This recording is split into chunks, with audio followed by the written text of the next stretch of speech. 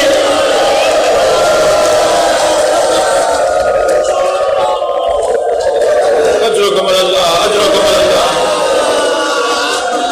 اجرکم اللہ، تسلی کیجئے۔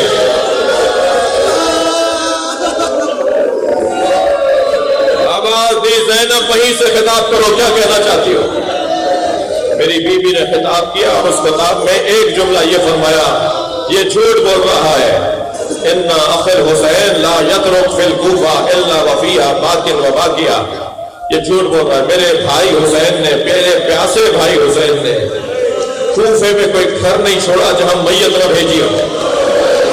جو حسین کو مارنے آئے تھے ہر گھر میں ایک جنازہ میرے بھائی نے بھیجا ہے۔ سب نے کہا شمر یہ کیا کہہ رہی ہے؟ کہا یہ سچ کہہ رہی ہے، یہ دلوں میں دل باندھ کے آئے تھے، ہم ایک دل توڑتے تھے دوسرا دل جوان ہو جاتا تھا، ہم ایک عزیز مارتے تھے دوسرے عزیز کو یہ خود لے کر آ جاتے تھے۔ ہم نے حسین سے زیادہ حوصلے والا کہیں نہیں دیکھا، ہم نے حسین کو اتنا دکھایا، دل دکھایا، مگر کربلا میں جب حسین کے گلے پہ خنجر چل رہا تھا تو حسین کہہ رہے تھے بسم اللہ وباللہ وعلی ملت رسول اللہ۔ حسین کی زبان پہ تسبیح پروردگار۔ یزید نے جناب زینب کو آواز دے کر کہا زینب سب سے بڑی مصیبت کیا دیکھی؟ عجب نہیں یہ سوچ رہا ہو کہ بی بی کہیں گی علی اکبر کا لاشا، عجب نہیں یہ سوچ رہا ہو کہ بی بی کہیں گی قاسم کا پامال جنازہ، عجب نہیں یہ سوچ رہا ہو کہ بی بی کہیں گی عباس کے کٹے ہوئے بازو، عجب نہیں یہ سوچ رہا ہو کہ بی بی کہیں گی حسین کا لاشا۔ کہنے لگا زینب سب سے بڑی مصیبت تم پہ کیا گزری ہے؟ میری بی بی نے ایک جملے میں ارشاد فرمایا سب سے بڑی مصیبت زینب پر یہ ہے کہ تم جیسے سے بات کر رہی ہے۔ کہاں علی کی بیٹی، کہاں نبی کی نواسی،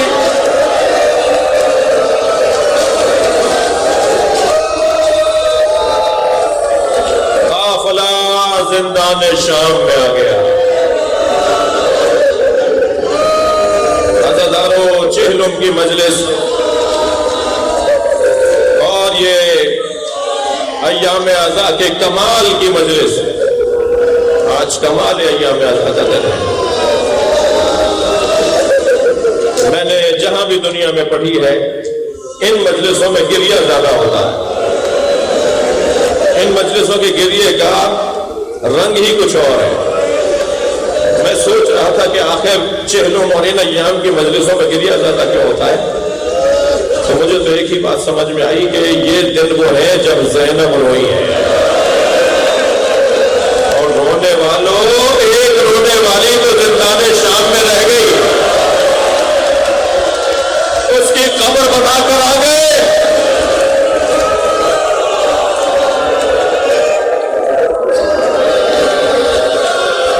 اجرکم اللہ، اجرکم اللہ.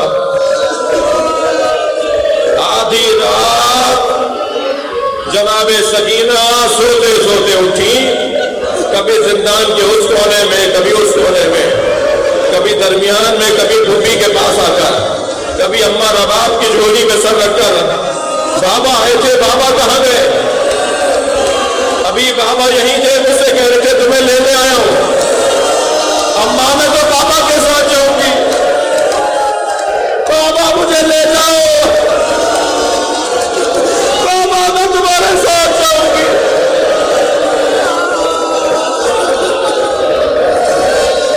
دربار یزید سے سر حسین بھیجا گیا.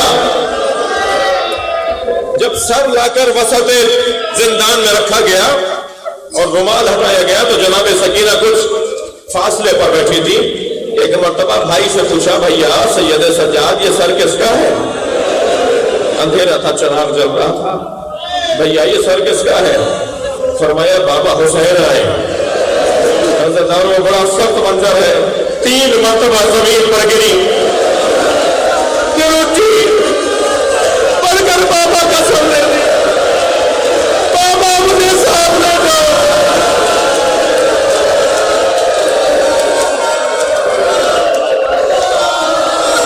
بابا یاد کے رخساروں پر خون کس کا؟ بابا یاد کی رگیں کس نے کاٹی؟ بابا میرے گوشت نے چھین لیے. بچی نے بابا کے منہ پہ منہ رکھ دیا. آواز رونے کی آہستہ آہستہ بند ہو گئی.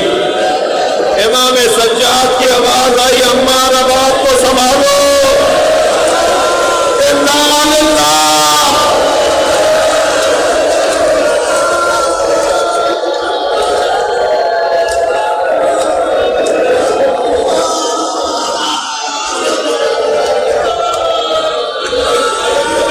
اجرکم اللہ. مجھے جلدی نہیں ہے، آج رونے کا دن ہے. اجرکم اللہ، اجرکم اللہ. خدا کسی غم میں نہ رلائے سوائے غم اہل بیت میں. ہمیں رونے رلانے والوں میں قرار دے. یزید نے امام سجاد سے کہا ہم آپ کو آزاد کرتے ہیں. امام نے فرمایا میں اپنی پھوپھی سے پوچھوں گا. جناب زینب نے فرمایا میری 3 شرطیں. زینب نے طے کر دیا جیتا کون ہے، ہارا کون ہے. جو شرطیں قبول کرتا ہے وہ ہارتا ہے، جو شرطیں منواتا ہے وہ جیتتا ہے. میری پہلی شرط یہ ہے کہ مجھے ایک گھر چاہیے جہاں میں اپنے حسین کا ماتم کر سکوں. میری دوسری شرط یہ ہے ہمارے تبرکات واپس کیے جائیں. میری تیسری شرط یہ ہے کہ ہمارے ساتھ کوئی قافلہ سالار کیا جائے جو ہمیں مدینہ پہنچا کر آئے. یزید کہنے لگا ہے علی بن الحسین میں 2 شرطیں ماننے کو تیار ہوں. ایک گھر ہم آپ کو دیتے ہیں جہاں آپ عزاداری کریں. دوسری شرط ہم آپ کے ساتھ بشیر ابن جزلم کو کریں گے جو مدینہ پہنچائے گا. مگر تیسری شرط میں کیسے مانوں؟ جملہ سنیں گے. تیسری شرط میں کیسے مانوں؟ کوئی تبرک لوٹ کے کہیں لے گیا. اللہ نے غربت اہل بیت، میں ان کے پیسے دینے کو تیار. امام بیٹھے تھے، کھڑے ہو گئے. امام نے فرمایا تیرے پاس وہ دولت کہاں ہے جو اس کرتے کی قیمت ادا کر سکے جو میری دادی زہرا نے میرے پاپا کے لیے بنایا؟ تیرthe پاس وہ دولت کہاں ہے جو اس چادر کی قیمت ادا کر سکے جو میری پھوپھی زینب کی چادر؟ اجرکم اللہ، اجرکم اللہ. میری بیوی نے 10 دن تک شام میں عزاداری کی. ایک ایک دن تبرکات واپس آئے، ایک گٹھڑی لا کر درمیان میں رکھ دی گئی، جناب زینب نے کھولا تو چادریں نظر آئی، کچھ زیورات نظر آئے، کچھ بالیاں نظر آئیں۔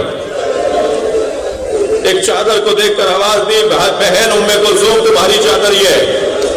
ایک چادر کو دیکھ کر آواز دی، بھابھی ام فرما آپ کی چادر بھی آ گئی۔ ایک اور چادر کو دیکھ کر کہا، بھابھی ام لیلا آپ کی چادر بھی آ گئی۔ رو رہے نا، ایک چھوٹی سی چادر پر نگاہ، قبر سکینہ پہ چادر پھیلا دی، سکینہ اٹھو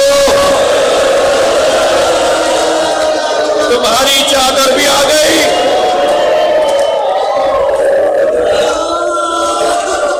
ہماریاں لاگے کھڑی کی گئی۔ جناب زینب نے دیکھا تو محملوں پہ رنگین کپڑے لگے ہوئے تھے، چادریں رنگین کپڑوں کی تھیں۔ فرمایا زین العابدین میں ان سواریوں میں نہیں بیٹھوں گی، انہیں کالے کپڑوں میں تبدیل کرواؤ۔ اجعلوها سودا حتی یعلم الناس نحن فی عزاء اولاد زہرا، انہیں کالے کپڑے لگواؤ، جہاں جہاں سے یہ سواریاں جائیں لوگ سمجھ جائیں کہ حسین کے عزادار جا رہے ہیں۔ امام سجاد نے ہماریوں کے کپڑے چادریں کالی کروائیں، کالے کپڑوں سے ہماریوں کو آمادہ کیا گیا۔ امام نے فرمایا پھوپھی اماں سواریاں تیار ہے، سب بیویوں کو بٹھائیے۔ جب بیویاں بیٹھنے لگی تو امام سجاد سے آواز دے کر کہا، جناب زینب نے، زین العابدین بھابھی رباب نظر نہیں آ رہے۔ فرمایا اماں مجھے پتا ہے میری ماں کہاں ہے۔ عزاداروں آگے آگے امام سجاد، پیچھے پیچھے بیویاں۔ امام سجاد نے زندان شام میں قدم رکھا، کیا دیکھا جیسے کوئی ماں اپنے بچے کو گلے لگائے ہو، ایسے قبر سکینہ کو سینے سے لگایا ہو اور آواز دے رہی ہے سکینہ اٹھو کافرہ جا رہا ہے۔ عزاداروں چلتے ہوئے خیمے سے امام سجاد کا جناب زینب کو باہر لانا کتنا مشکل تھا۔ کوئی اس منظر کو سوچے، خیمہ جل رہا تھا اور بی بی اندر جانا چاہتی تھی اور جلتے ہوئے خیمے کی چوک سے جا کے ٹکراتی تھی، کبھی اپنے کپڑوں سے ہاتھ چھڑاتی تھی، کبھی آگے بڑھتی تھی، اور راوی کہتے ہیں کہ پشت پر امام سجاد کو اٹھا کر لائی۔ جلتے ہوئے خیمے سے امام سجاد کو لانا کتنا مشکل تھا، اس سے زیادہ مشکل تھا قبر سکینہ سے جناب رباب کو اٹھانا۔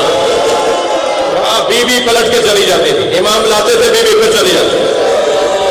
تو جناب زینب نے فرمایا بھابھی چلیے قافلہ تیار ہے۔ تو روتے ہوئے کہنے لگی میرا مدینے میں کون ہے، میرا والی کربلا میں، میری بچی اکیلی ہے۔